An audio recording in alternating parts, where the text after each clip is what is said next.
was also a licensed security guard, and no red flags appeared. I am standing here today because ultimately the system failed.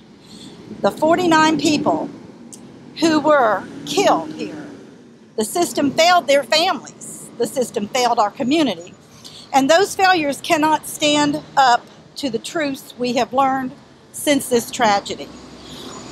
We know that those accountable for ensuring that only law-abiding citizens carry a concealed weapon firearm failed to do so. We know that Omar Mateen had a concealed weapons permit issued by the Department of Agriculture. We know his application raised no red flags, even though he was twice on the radar of the FBI and made threats to kill people in his own workplace. We know because of whistleblowers who have settled out of court that his application was likely approved at a time employees at DAX were being assigned daily quotas and were told by their supervisors that they worked for the NRA. We know they failed to check the federal criminal histories of hundreds of thousands of applicants against national criminal registries for over a year, as they are required to do so by law. Not just in the days and months ahead of what happened here, but during the spike in applications that happened in the aftermath of this tragedy. The Department of Agriculture checked not a single application against the federal law enforcement databases and issued their permits anyway. We know that when they became aware of the problem at their agency, they sought to cover up their mistake with a biased Inspector General's report whose investigation did not follow agency guidelines and whose conclusions were deeply flawed based on the evidence that was collected.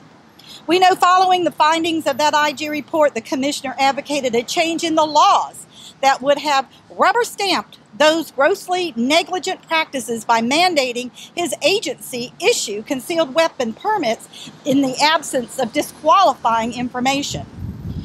We know that his agency lacked candor with the sponsors of that legislation about the need for this change. We know that the agency held back public records they were lawfully required to turn over to my office when I asked for them. And we know that taken together, these omissions, mischaracterizations, and non-disclosure beg serious questions about why a public official would feel compelled to act in such a non-transparent manner and place the needs of a special interest above the common good. Doing something with that knowledge is what I was elected to do for this community. While we cannot bring back the lives lost here, we can fix the flaws we know were discussed at the highest levels of state leadership. They were aware and ignored, or worse, they were covered up. I'm standing here today to make that right. I am calling on the Governor, Scott, to do the right thing. The people of this state expect their government to operate in a transparent and accountable manner. I am asking once again for the governor to refer this matter to the state inspector general, as he has referred other matters of critical importance more than once during his time in office, and as he has confirmed in various media outlets that he is considering. I am hopeful that such a report may fully resolve any major questions surrounding the conduct of the Commissioner of Agriculture and his agency's performance during his tenure.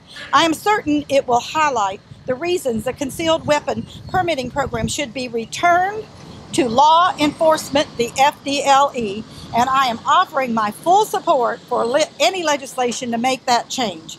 We must fix those things that are long-standing problems. And finally, before I close, I want to address some comments made by those whose actions and failures are being scrutinized. I heard the criticism from Commissioner Putnam and Attorney General Bondi made last week in the shadow of this building. They said it was partisan. They said I had insulted law enforcement. I am deeply disappointed in their statements because nothing could be farther from the truth. In June, after news reports broke the story about concealed carry permits being issued to hundreds of ineligible applicants, and remembering what I had been told during legislation session about the need for changes to Florida's concealed carry laws, I began my own investigation. And what I was finally able to obtain after weeks of stonewalling by the agency did not line up with what Commissioner Putnam was telling us or what was written in the agency's report. Not only did his top investigator sign off on a report that clearly violated professional standards, including required sworn and recorded interviews of all witnesses, but interviews with witnesses were mischaracterized in multiple instances. This has been and continues to be solely about gun safety, about keeping our citizens safe, and about preventing similar tragedies in the future. I would like to remind both Commissioner Putnam and Attorney General Bondi that at the height of the carnage in that June night, it was the officers from Orlando and the Orange County Sheriff's Office who responded to this event and risked their lives to rescue hostages and take down the shooter. On a daily basis, the streets of our communities, these same officers are the ones facing individual concealed weapons. They have a right to know whether these people are eligible for the permits that they carry or not. The million-plus law-abiding Floridians who have legally acquired their permits with honorable intentions deserve to know that the integrity of this program hasn't been compromised by bad guys. Law enforcement in 36 other states honor concealed carry permits issued here in Florida. That means a cop walking a beat in Atlanta suburbs or in Las Vegas Strip may be impacted by permits that were issued at this time in Florida. Are they valid? Were they eligible? Will our shortcomings as a state mean that anybody in another community, any place, will suffer the same devastation loss that we have here? And most importantly, why shouldn't the Commissioner Putnam Agency have to explain their documentary shortcomings to the public? Because we are accountable to them, not our ego or our ambition, but the voters. While we may have lost a great deal of our innocence because of what happened just behind me, here at Pulse we have also gained something far greater, a voice. And as long as they value transparency and accountability from those whose sworn duty it is to protect them and fairly administer the laws of our state, it will not be silenced. And I will now take any questions.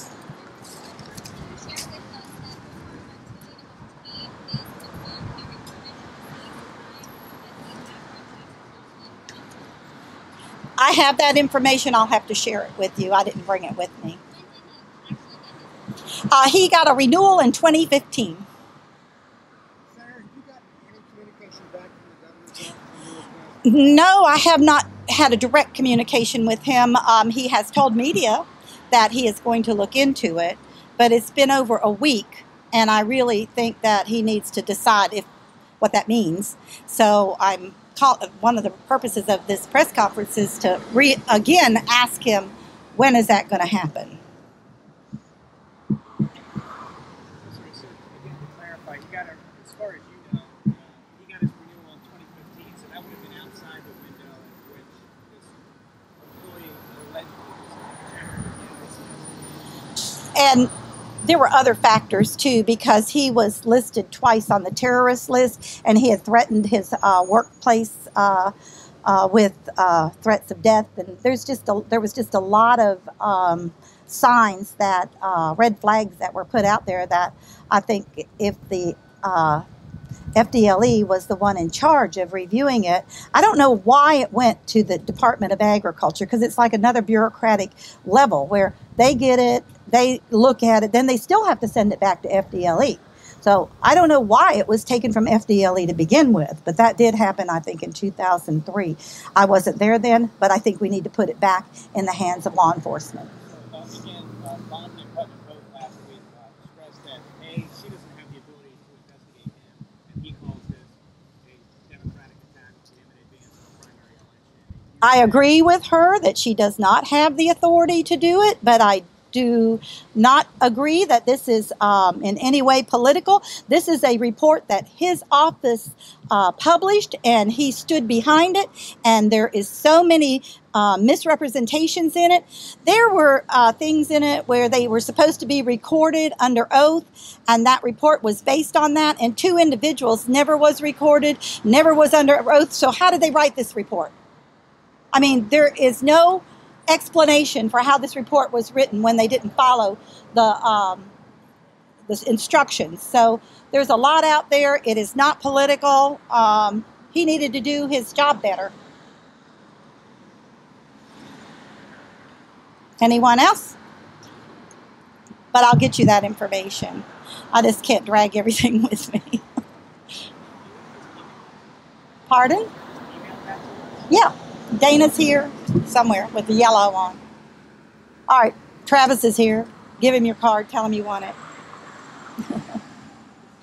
All right. Thank you all for coming out.